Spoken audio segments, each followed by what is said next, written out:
साल 1971। जून महीने की बात है। मॉस्को में भारतीय राजदूत डीपी धर प्रधानमंत्री इंदिरा गांधी को एक खत भेजते हैं।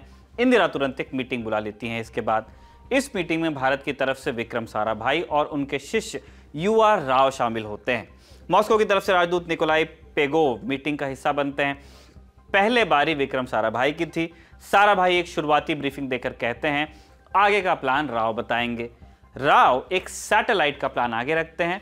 इसे भारत में बनाया जाना था, लेकिन जरूरत थी एक लॉन्च व्हीकल की, रॉकेट की। 30 मिनट का प्रेजेंटेशन सुनने के बाद निकोलाई राव से एक सवाल पूछते हैं, चीन ने जो सैटेलाइट लॉन्च किया है उसका वजन कितना है? अजीब सवाल था, राव को समझ भी नहीं आता कि निकोलाई चीन के सैटेलाइट की बात क्यों कर रहे हैं। फिर भी वो जवाब देते हैं अपने हिसाब से, बताते हैं कि 190 किलो का था। इसके बाद निकोलाई एक ऐसी शर्त रखते हैं जिसे सुनकर राव और साराभाई दोनों चौंक जाते हैं। क्या है ये शर्त और कैसे पूरी हुई और कैसे भारत में अपना पहला उपग्रह लॉन्च किया गया, जानेंगे आज के एपिसोड में। Brought to you by Kuku FM. Download the app now. नमस्कार, मेरा नाम है निखिल और आप देख रहे हैं तारीख, जिसमें हम सुनाते हैं उस तारीख से जुड़ी भारत की ऐतिहासिक कहानियां। आज 19 अप्रैल है और आज की तारीख का संबंध है भारत के पहले उपग्रह आर्यभट्ट से। शुरुआत से पहले आपको बता दें, तारीख के इस एपिसोड के साझेदार हैं कुकू एफएम ऐप, जो लाए हैं ललन टॉप के दर्शकों के लिए एक खास ऑफर। कुकू एफएम ऐप का प्रीमियम सब्सक्रिप्शन लेने वाले पहले 500 लोगों को मिलेगा 50% का डिस्काउंट।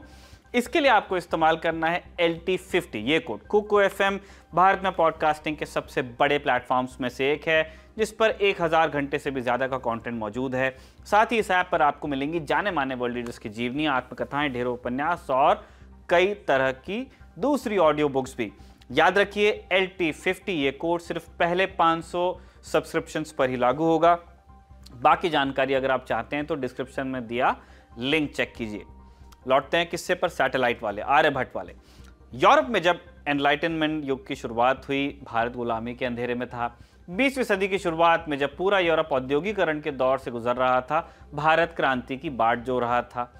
उस दौर में भारत में सीवी रमन, मेघनाथ साहा, रामानुजन, सुब्रमण्यम चंद्रशेखर जैसे वैज्ञानिक पैदा हुए, लेकिन इन सभी को काम करने के लिए जाना पड़ा परदेश। आजादी मिलते ही प्रधानमंत्री नेहरू ने विज्ञान और औद्योगिकरण के प्रचार प्रसार पर विशेष ध्यान दिया। तब टेक्नोलॉजी के क्षेत्रों में 2 फ्रंटियर माने जाते थे, पहला परमाणु ऊर्जा और दूसरा स्पेस प्रोग्राम। 1948 में इंडियन एटॉमिक एनर्जी कमीशन की शुरुआत हुई और भारत ने परमाणु ऊर्जा के क्षेत्र में काम करना शुरू कर दिया। लेकिन स्पेस रिसर्च से भारत फिर भी दूर था। 60 के दशक में जब अमेरिका और सोवियत संघ में स्पेस प्रोग्राम की रेस शुरू हुई, भारत रॉकेट लॉन्च की टेस्टिंग कर रहा था और 55 किलोमीटर की ऊंचाई तक रॉकेट भेजने में सफल हो पाया था। फिर 1962 में the Indian national committee for space research INCOSPAR की स्थापना हुई। 1968 में इनकोस्पार बना इसरो और इसी के साथ शुरू हुआ भारत का स्पेस प्रोग्राम, जिसका उद्देश्य था भारत का अपना पहला उपग्रह लॉन्च करना। शुरुआत आसान नहीं थी। सैटेलाइट कैसे बने ये तो सवाल था ही, साथ में सवाल ये भी था कि उपग्रह लॉन्च कैसे होगा, क्योंकि उसको किसी रॉकेट पर रख के स्पेस में आपको पहुंचाना पड़ेगा। सैटेलाइट अपने से नहीं उड़ पाता है। भारत के पास अपना लॉन्च व्हीकल नहीं था। डॉक्टर भाभा कहा करते थे कि जब अमेरिका ने परमाणु प्रोग्राम की शुरुआत की तो सिर्फ चंद टिन शेड थे, बड़ी बिल्डिंग और बाकी सुविधाएं उनको बाद में मिली। अगर सारी सुविधाओं का इंतजार करते रहेंगे तो काम कभी शुरू ही नहीं हो पाएगा, इसलिए वो चाहते थे कि जल्द से जल्द प्रोग्राम शुरू तो हो। आर्यभट्ट की कहानी शुरू हुई 1968 में। विक्रम साराभाई अपने एक स्टूडेंट यूआर राव से मुलाकात करते हैं और उनसे कहते हैं कि वो भारत में सैटेलाइट टेक्नोलॉजी के विकास के लिए एक प्लान बनाएं। 60 के दशक में साराभाई सोवियत संघ और नासा का दौरा करके आए थे। सोवियत संघ में स्पेस प्रोग्राम को पर्दे के पीछे रखा जाता था, लेकिन यूएस से उन्हें भरोसा मिला कि सैटेलाइट लॉन्च में कुछ मदद हम कर देंगे, ऐसा कहा गया। कुछ दिन बाद राव प्लान लेकर साराभाई के सामने पेश होते हैं। रिपोर्ट देखकर साराभाई कमेंट करते हैं कि सब सही है सिवाय एक चीज के, तुमने ये नहीं लिखा कि प्रोग्राम को लीड कौन करेगा। राव जवाब देते हैं कि ये तो आपको डिसाइड करना है, आपका टर्फ है। साराभाई इस काम के लिए राव को ही चुनते हैं, लेकिन राव कर देते हैं मना। राव उस वक्त अमेरिका में बतौर लेक्चरर पढ़ा रहे थे। उन्हें यह लगा कि ये बहुत बड़ी जिम्मेदारी हो जाएगी उनके लिए, लेकिन साराभाई ने उनका पीछा नहीं छोड़ा और अंततः राव को साराभाई की बात माननी पड़ी। 1969 में प्रोग्राम की लीडरशिप लेने के बाद राव ने 20 इंजीनियर्स की एक टीम इकट्ठा की, जिनका पहला काम था सैटेलाइट का डिजाइन तैयार करना। राव की टीम ने निर्णय लिया कि एक 100 किलोग्राम का सैटेलाइट बनाएंगे और उससे अमेरिकी रॉकेट स्काउट की मदद से लॉन्च किया जाएगा। नासा तब स्काउट रॉकेट को भाड़े में देने के लिए राजी भी हो गया था। राव और उनकी टीम सैटेलाइट बनाने की तैयारी में लगी। इसके बाद इस बीच प्रधानमंत्री इंदिरा गांधी के पास मॉस्को में भारतीय राजदूत डीपी धर का एक मैसेज पहुंचा। सोवियत संघ सैटेलाइट लॉन्च में भारत की मदद के लिए तैयार हो गया, करना चाहता था। विक्रम साराभाई को जब यह पता चला तो एकदम से राजी हो गए। इसके एक महीने बाद भारतीय वैज्ञानिकों और सोवियत संघ के राजदूत निकोलाई के बीच एक मीटिंग हुई। प्लान सुनने के बाद निकोलाई सैटेलाइट लॉन्च के लिए सोवियत व्हीकल के इस्तेमाल के लिए राजी हुए। उन्होंने ये तक कहा कि सैटेलाइट बनाने में सोवियत वैज्ञानिक भारत की कुछ मदद भी कर देंगे, लेकिन एक शर्त रख दी गई। राव ने पूछा कौन सी शर्त, तो निकोलाई ने जवाब दिया कि भारत का सैटेलाइट चीन से भार में ज्यादा होना चाहिए, बस उनसे भारी बना दो, हम पहुंचा देंगे। निकोलाई ने यह अजीब सी शर्त क्यों रखी थी, यह समझने के लिए तब के सोवियत चीन रिश्तों को समझना होगा। दूसरे विश्व युद्ध के बाद माओ ने चीन पर कब्जा कर कम्युनिस्ट शासन की नींव रखी। सोवियत संघ इस मामले में पुराना खिलाड़ी था और माओ और स्टालिन के काम करने का तरीका भी काफी सिमिलर था। लेकिन स्टालिन की मृत्यु के बाद यूएसएसआर का रास्ता थोड़ा बदला। कोल्ड वॉर अब भी जारी था, लेकिन सोवियत संघ स्टालिन के पर्सनालिटी कल्ट वाले रूल से अलग राह पर चल पड़ा था। वेस्ट के साथ एक पीसफुल कोएग्जिस्टेंस की बात होने लगी थी। अब माओ को यह हरगिज राजी नहीं था। उनके हिसाब से कम्युनिस्ट विचारधारा के साथ एक धोखा था और इसी के चलते 1960 में सोवियत संघ और चीन के रिश्तों में दरार पड़ने लगी। इसे साइनो सोवियत स्प्लिट के नाम से जाना जाता है। सिनो साइनो चीन की बात हो रही है। 1962 युद्ध के बाद भारत और चीन के रिश्ते भी दुश्मनी के हो गए। इसीलिए सोवियत संघ को लगा कि एशिया में शक्ति का संतुलन बनाए रखने के लिए एक स्वाभाविक साथी है। 24 अप्रैल 1970 को चीन ने अपना पहला उपग्रह लॉन्च किया और इसके साथ ही वो उपग्रह लॉन्च करने वाला 5वां देश बना। इससे पहले सोवियत संघ, अमेरिका, जापान और फ्रांस अपने उपग्रह लॉन्च कर चुके थे। चीन के लिए शान की बात यह थी कि सभी देशों में उनका उपग्रह सबसे भारी था, 173 किलो। ये सोवियत उपग्रह स्पुतनिक से वजन में 2 गुना था। इसीलिए सोवियत संघ ने जब मदद की पेशकश की तो साथ में शर्त भी रखी कि भारत का सैटेलाइट का वजन चीन से ज्यादा होना चाहिए किसी भी हाल में। विक्रम साराभाई और राव के लिए ये एक नया सिरदर्द था। अब तक वो मानकर चल रहे थे कि 100 किलो का उपग्रह बनाएंगे और उसकी भी शुरुआत बिल्कुल स्क्रैच से करनी थी, क्योंकि हमारा एक्सपीरियंस नहीं था स्पेस प्रोग्राम में। सोवियत संघ के हामी भरते ही राव और उनकी टीम काम में लग गए। उन्होंने 350 किलो के उपग्रह का एक डिजाइन बनाया जो चीन के उपग्रह से भार में 2 गुना था। इस उपग्रह के साथ में 3 पेलोड और जोड़े जाने थे। पेलोड यानी वो उपकरण जो स्पेस में एक्सपेरिमेंट काम करने के काम आ सकते हैं। कोई भी चीज जो आप अपने साथ ले जा रहे हैं वो पेलोड ही है। एक बार सैटेलाइट का डिजाइन तैयार हुआ तो राव 3 वैज्ञानिकों की टीम लेकर एकेडमी ऑफ साइंस मॉस्को में एक मीटिंग के लिए गए। यहां कहानी में पहला ट्विस्ट आया। राव अपनी किताब में लिखते हैं, सोवियत वैज्ञानिकों को इस बात का पूरा भरोसा नहीं था कि भारत पहली बार में इतना महत्वाकांक्षी प्रोजेक्ट पूरा कर डालेगा। इसीलिए उन्होंने एक प्रस्ताव रखा कि पहले भारत पेलोड बनाने पर काम करे और उसे सोवियत सैटेलाइट के साथ लॉन्च करे। जब इस काम में दक्षता हासिल हो जाए तभी सैटेलाइट के बारे में सोचे। लेकिन राव और साराभाई दोनों इसके लिए तैयार नहीं थे। वो चाहते थे कि भारत जल्द से जल्द सैटेलाइट टेक्नोलॉजी में दक्ष होकर आत्मनिर्भर हो। 3 दिन तक चली बहस के बाद अंततः सोवियत वैज्ञानिक इस बात के लिए राजी हुए। अगस्त 1971 में दोनों देशों के बीच बातचीत पूरी हुई, लेकिन आखिरी सहमति से पहले सोवियत वैज्ञानिक भारत आकर एक बार दौरा करना चाहते थे ताकि ये देख सके कि भारत में फैसिलिटीज और इंफ्रास्ट्रक्चर कैसा है। ये हो पाता उससे पहले ही मिशन को एक और झटका लगा, जिसके बाद ये लगने लगा कुछ वक्त के लिए कि भारत का स्पेस मिशन खटाई में पड़ गया। दिसंबर 1971 में विक्रम साराभाई की हार्ट अटैक से असमय मृत्यु हो गई। तब उनके साथी रहे वैज्ञानिक एस नंबी नारायण अपनी बायोग्राफी में इस घटना का जिक्र करते हैं। उनके अनुसार साराभाई पूरी तरह से स्वस्थ थे और सिर्फ 52 साल की उम्र में हार्ट अटैक से मृत्यु किसी के गले नहीं उतर रही थी। साराभाई एटॉमिक एनर्जी कमीशन के चेयरमैन भी थे और कुछ साल पहले डॉक्टर भाभा की मृत्यु भी रहस्यमयी परिस्थितियों में हो गई थी।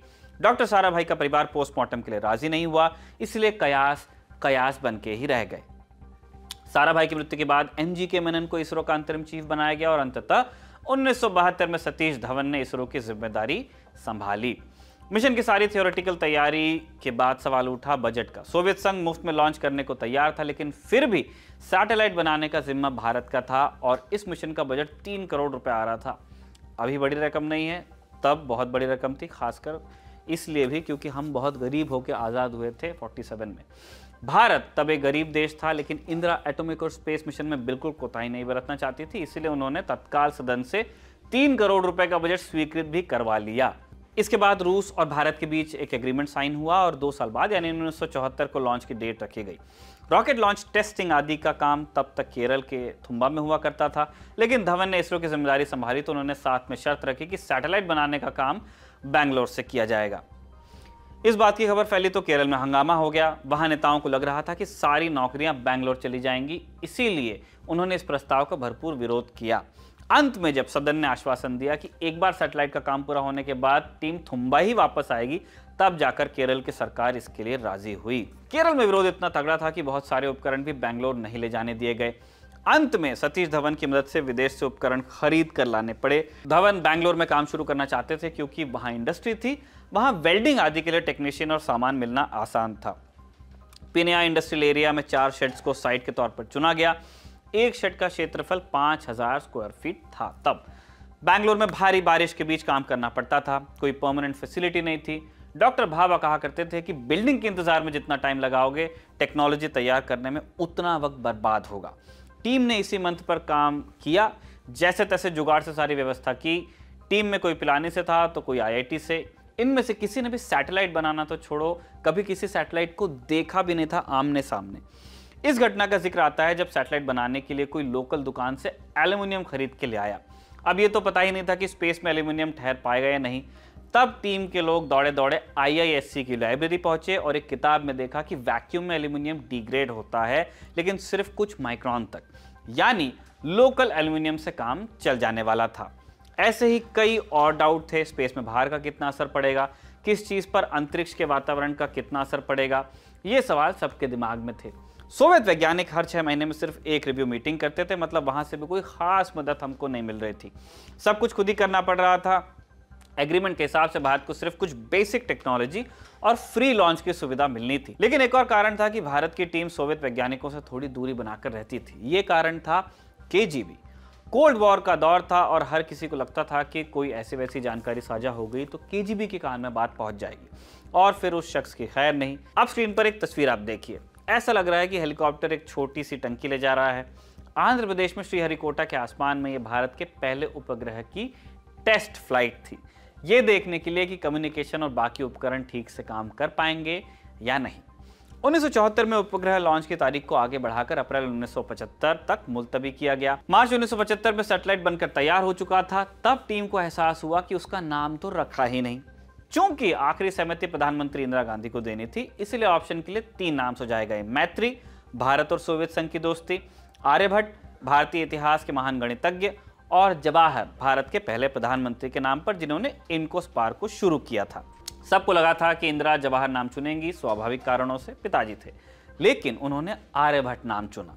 लॉन्च की तारीख रखी गई आज ही के दिन, यानी कि 19 अप्रैल 1975। वोल्गोग्राड रशिया के नजदीक कपुस्तिन यार कॉस्मोड्रोम से आर्यभट्ट को लॉन्च किया गया।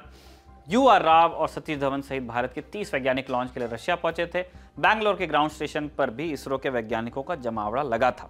दोपहर 12 बजे काउंटडाउन 10 से शुरू होकर 1 तक पहुंचा, उल्टा, और फिर आवाज आई पयाकली। USSR में हर लॉन्च से पहले इस फ्रेज का इस्तेमाल किया जाता था। इसका अर्थ होता है लेट अस गो। अंतरिक्ष तक यात्रा करने वाले पहले शख्स यूरी गागरिन ने अपने स्पेस मिशन की शुरुआत में इसी फ्रेज का इस्तेमाल किया था और तब से ये एक चलन बन चुका था USSR में। लॉन्च के 12 मिनट बाद रॉकेट अपनी यात्रा की लास्ट स्टेज शुरू करता है और कुछ देर में धरती से 600 किलोमीटर दूर या ऊपर कहिए कक्षा में आर्यभट्ट को स्थापित कर देता है। जैसे ही आर्यभट्ट से पहला सिग्नल मिलता है, राव की आंखों में आंसू आ जाते हैं और वो अपनी टीम के सभी लोगों को गले मिलकर बधाई देते हैं। भारत इसी के साथ स्पेस में पहला कदम रख लेता है। हालांकि आर्यभट्ट केवल 4 दिन तक सिग्नल भेज पाया और उसके बाद उसने काम करना बंद कर दिया, लेकिन ये फेलियर नहीं था, एक लंबी सक्सेस की शुरुआत थी जिसे अंजाम दिया था उन हजारों वैज्ञानिकों ने जिनका नाम शायद हम नहीं जानते, लेकिन उनकी मेहनत का फायदा जरूर उठा रहे हैं। आज के लिए इतना ही। तारीख के अगले एपिसोड में आपसे फिर मुलाकात होगी। इस एपिसोड को लिखा है साथी कमल ने और इसे कैमरे पर रिकॉर्ड किया हमारे दोस्त विजय ने। देखते रहिए दी ललन टॉप।